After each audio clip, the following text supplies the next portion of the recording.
Imagina só essa cena. Uma casa super comum. Lá na estante da sala tem aquela clássica fotografia emoldurada de um casal sorrindo, celebrando décadas juntos. A gente está falando de 25, 30, talvez até 40 anos, dividindo exatamente o mesmo teto. Dividindo os boletos, os altos e baixos de criar os filhos, a vida inteira, né? Mas aí você olha para a porta de entrada e as malas estão prontas. Amontoadas. Aquele clima de alegria da foto antiga deu lugar a um silêncio muito, muito pesado. É exatamente sobre isso a nossa análise de hoje. Vamos mergulhar fundo e tentar entender as forças invisíveis que estão desmoronando lares que, para todo mundo de fora, pareciam verdadeiras fortalezas. E aí vem aquela pergunta que não quer calar. Como é que duas pessoas passam 30 anos juntas e mesmo assim terminam? É assustador pensar nisso, não é? O amor acaba ou as pessoas simplesmente mudam? A gente tem visto muito isso nas manchetes, né? Casais famosos, ícones que pareciam ter a relação mais perfeita do mundo anunciando o fim. Só que essa não é uma realidade exclusiva lá de Hollywood, não. Isso está acontecendo muito, mas muito perto da gente. É o que os especialistas chamam de divórcio cinza. Aquela onda crescente de separações que acontece na maturidade não é aquele término impulsivo de juventude. São uniões super complexas que sobreviveram a todo tipo de crise imaginável e que agora chegam ao fim. Para a gente ter uma noção do tamanho disso, vamos olhar para os dados. Hoje, o tal do divórcio cinza já bate a marca impressionante de 30% de todas as separações formalizadas. 30%. E tem uma mudança de comportamento brutal acontecendo aí. Enquanto as taxas de divórcio começaram a cair ou dar uma estabilizada lá entre os casais mais jovens, para quem já passou dos 50 ou 60 anos, esses números simplesmente dispararam. É como se a gente estivesse assistindo a uma reconfiguração gigante das famílias bem diante dos nossos olhos. Aquele famoso compromisso do até que a morte nos separe está sendo seriamente reavaliado. As pessoas estão buscando a tal da felicidade para os anos que ainda tem pela frente, custe o que custar. Ponto número 1. O desgaste silencioso.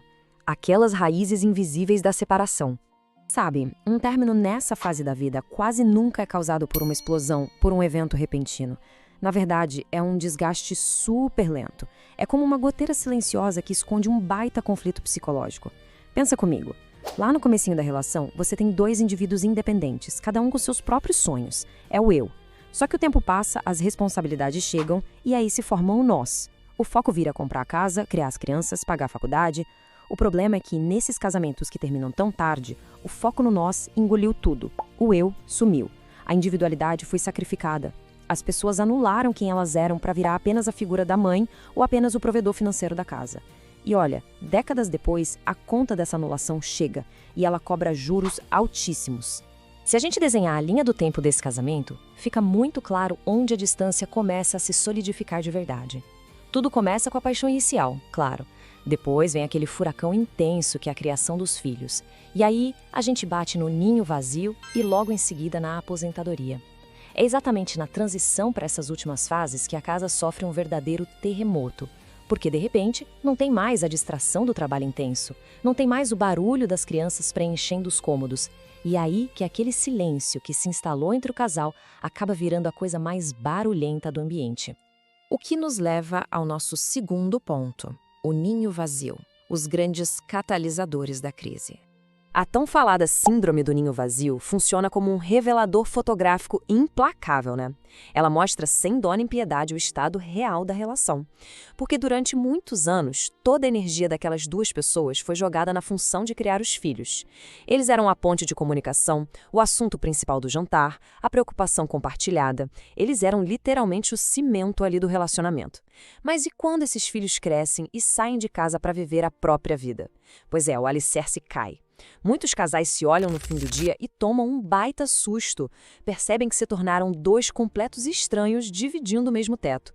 Descobrem que com o tempo viraram pais incríveis, mas esqueceram totalmente como é ser um casal romântico. E a coisa fica ainda mais aguda quando entra na jogada a chamada síndrome do marido aposentado. Historicamente, a rotina de trabalho mantinha o casal ocupado e fisicamente separado a maior parte do dia. O reencontro era só à noite, certo? Mas aí vem a aposentadoria e o jogo vira de ponta cabeça. A convivência passa a ser integral, 24 horas por dia, 7 dias por semana. E essa proximidade forçada o tempo todo, sem aquelas rotinas individuais, transforma qualquer irritação boba numa briga gigantesca. Tem casal que começa a dar festa ou encher a casa de visita o tempo todo só para ter um ruído ali que disfarça o fato de que eles mesmos não têm mais sobre o que conversar sozinhos. É aquela sensação angustiante de morar com um mero colega de quarto. Ponto número 3 da nossa análise: a dor dos filhos. Um impacto invisível. Tem uma narrativa perigosa rodando por aí que diz o seguinte: se o divórcio acontece quando os filhos já são adultos, está tudo bem, o impacto emocional é quase zero. Gente, isso é uma ilusão sem tamanho. A dor do filho adulto é silenciosa, mas ela é devastadora. Rola uma desorientação quase imediata sobre a própria história de vida. Quando a casa cai, a mente adulta começa a revirar o passado com desconfiança. As lembranças daquelas viagens de infância, os natais em família, os sorrisos nas fotos. Será que foi tudo um teatro? Será que eles ficaram juntos esse tempo todo aguentando um ambiente tóxico só por causa das crianças? A base de segurança da família estilhaça sem o menor aviso prévio. Como a escritora Toni Morrison descreveu de um jeito bem poético, esse luto é um choro alto e longo, mas que não tem fundo, não tem topo. São apenas círculos e mais círculos de tristeza. É um luto invisível. Diferente de quando há uma perda por falecimento, onde tem rituais, tem os vizinhos na porta com palavras de conforto, a separação dos pais na terceira idade não atrai rede de apoio para o filho adulto. Todo mundo exige que ele seja maduro, que lide bem, mas por dentro tem uma dor profunda. É a perda irreparável daquele conceito original de lar, a constatação dura de que a casa da infância simplesmente não existe mais do jeito que estava guardada na memória afetiva. E, além de todo o peso psicológico, vem uma bagunça logística gigante. A casa que guardava as memórias muitas vezes acaba sendo vendida para dividir os bens. Feriados viram um verdadeiro quebra-cabeça, uma engenharia dolorosa para encaixar as agendas. E as pesquisas ainda mostram um fenômeno super curioso chamado inclinação matrifocal. Na prática, depois desse divórcio tardio, os filhos tendem a se grudar muito mais nas mães, virando o principal pilar emocional delas. Em compensação, como muitas vezes a mulher era a organizadora social da família, a figura paterna acaba ficando meio isolada, à deriva. E quem carrega o peso pesado de ser a âncora emocional de dois idosos que agora estão separados? Exatamente, os filhos. O que nos traz ao nosso quarto ponto: o reflexo no espelho, o autoexame conjugal. Tudo isso empurra a gente para uma reflexão que é dura, mas extremamente necessária. Um erro muito comum nas relações mais longas é a gente começar a criar desculpas sem fim para justificar o distanciamento. Inventamos desculpa cultural, ou então alimentamos uma expectativa irreal de felicidade que a gente vê nas redes sociais e acha que tem que ser igual. Mas o grande desafio aqui é sair da nuvem das ilusões e olhar para o cenário real, nu e cru.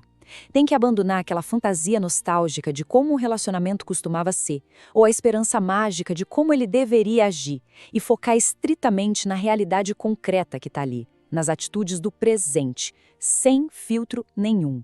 E para ajudar a clarear as ideias, os psicólogos montaram meio que um passo a passo. Passo 1, você precisa se perguntar, com honestidade brutal, se a infelicidade presente é só uma fase ou já virou o normal da casa. Passo 2. A história de vocês passou a viver só de promessas que nunca saem do papel? Passo 3 é sobre o cotidiano mesmo. Ainda existe escuta, valorização, o conviver virou um palco de críticas o dia inteiro. O passo 4 é vital e talvez o mais difícil de admitir. A pessoa está ali por escolha amorosa ou por um pânico absurdo de enfrentar a solidão na velhice. Indo para o passo 5, a gente faz a conta matemática da coisa. Essa relação está somando vida ou está só subtraindo a sua energia? E por fim, o passo 6 vai direto na veia. Ainda existe algum projeto de vida real em comum para construir lá na frente? O que nos prepara para o nosso quinto e último ponto, a reflexão final, o verdadeiro custo. O divórcio cinza carrega um peso assustador, isso é fato. Tem divisão de uma vida inteira de patrimônio, o choque profundo na família e o salto para uma realidade que ninguém planejou para essa fase da vida. Só que tentar sustentar uma relação meramente pelas aparências ou pelo comodismo esconde um risco psicológico silencioso e muito mais letal. Parando para pensar, talvez o verdadeiro medo não seja enfrentar a dor burocrática e a trabalheira de terminar. O medo real, depois de 30 anos convivendo todo santo dia com alguém, é olhar no espelho e notar sem ter como fugir que a sua própria identidade foi apagada, riscada da história para manter em pé um teatro vazio. A ideia de chegar a uma reta final da vida sendo só uma sombra, preso num compromisso sem sentido, é exatamente o que faz tanta gente buscar um fôlego novo e corajoso. Fica aqui o nosso convite para reflexão. Como o tempo transforma quem a gente é quando estamos em dupla? O amor acaba ou a gente simplesmente acorda diferente? Se você sentiu algo acompanhando esse nosso estudo de hoje ou se passou por isso de perto, desabafa aqui na seção de comentários. Vamos expandir esse debate emocional. Muito obrigada pela companhia e até o nosso próximo encontro.